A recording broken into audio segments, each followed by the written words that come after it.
வணக்கம் நண்பர்களே, இந்த வீடியோவில் எதை பற்றி பார்க்க போகிறோம் அப்படின்னு சொல்லிட்டு பார்த்தீங்கன்னா, சியான் விக்ரம் நடிப்பில் ரஞ்சித் இயக்கத்தில் நேற்று வேர்ல்டு வைடாக ரிலீஸ் ஆன படம் தான் தங்கலான்.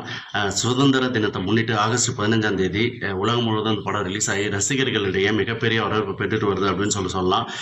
இந்த படத்தை ரஞ்சித் டைரக்ஷன் பண்ணியிருந்தார். ஜிவி பிரகாஷ்குமார் இசையமைச்சிருந்தார். ஸ்டுடியோ கிரீன் கே ஞானவேல்ராஜா அந்த படத்தை தயாரிச்சிருந்தார்.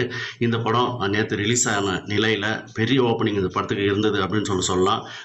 விக்ரம் ரசிகர்கள், சினிமா ரசிகர்கள் எல்லாருமே வந்து கிளம்பி வந்துட்டாங்க. அதே போல் ரஞ்சித் அவருடைய ரசிகர்களும் எல்லாருமே தேட்டரில் தான் இருந்தாங்க அப்படின்னு சொல்லலாம். இதனால் இந்த படத்தினுடைய முதல் நாள் வசூல் மட்டும் எவ்வளோன்னு சொல்லிட்டு பார்த்தீங்கன்னா, விக்ரம் அவருடைய கெரியர் பெஸ்ட் ஓப்பனிங்காக அந்த படம் அமைஞ்சிருக்குது. அதாவது வேர்ல்டு வைடாக அந்த படம் 26 கோடியே 44 லட்சத்தை வசூலாக போச்சிருக்குதுன்னு சொல்லிட்டு இந்த படத்தினுடைய producer studio Green K Gnanavel Raj அவங்களே வந்து அறிவிச்சிருக்கிறாங்க.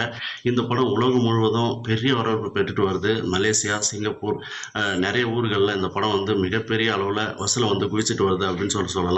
இந்த படம் ஓவர்சீஸில் மட்டும் கிட்டத்தட்ட 10 கோடி அளவுக்கு வசூலாக வந்து குவிச்சிருக்குது. தமிழ்நாட்டில் இந்த படம் எவ்வளோ வசூல் பண்ணியிருக்குன்னு சொல்லிட்டு பார்க்கும்போது 13 கோடியை வசூல் பண்ணியிருக்கு. இதுதான் வந்து சியான் விக்ரம் அவர்களுடைய கெரியர் பெஸ்ட். இந்த படம் தான் பெரிய ஓப்பனிங். அதே போல் இந்த 2024 இது வந்து 2வது பிக்கஸ்ட் ஓப்பனிங் அப்படின்னு சொல்கிறாங்க. முதல் இடத்துல வந்து நம்ம உலகநாயகன் கமலஹாசன் நடித்த இந்தியன் 2 படம் 13 கோடியே 5 லட்சத்தை வந்து இந்த படம் வசூலித்து முதல் இடத்துல இருக்குது. இது வந்து கிட்டத்தட்ட 13 கோடியை வசூலித்து 2வது இடத்தை வந்து இப்போ சியான் விக்ரமுடைய தங்கலான் பிடிச்சிருக்கு. அதே போல் ஆந்திராவில் 3 கோடியும், கேரளாவில் இந்த படம் 1.5 கோடியும், அதே போல் கர்நாடகாவிலையும் இந்த படம் வந்து கிட்டத்தட்ட 2 கோடி அளவுக்கு வசூல் பண்ணி மிகப்பெரிய வசூல் வேட்டை ஆடிட்டு இருக்குது அப்படின்னு சொல்லலாம். இந்த படம் நார்த் இந்தியாவில் மட்டும் ரிலீஸ் ஆகலை. இன்னும் 2 வாரம் கழிச்சு அங்கே ரிலீஸ் ஆக போகுது. ஸோ அங்கேயே இந்த படம் மிகப்பெரிய அளவில் வசூலை வந்து குவிக்கும் அப்படின்னு சொல்லிட்டு எதிர்பார்க்கப்படுது.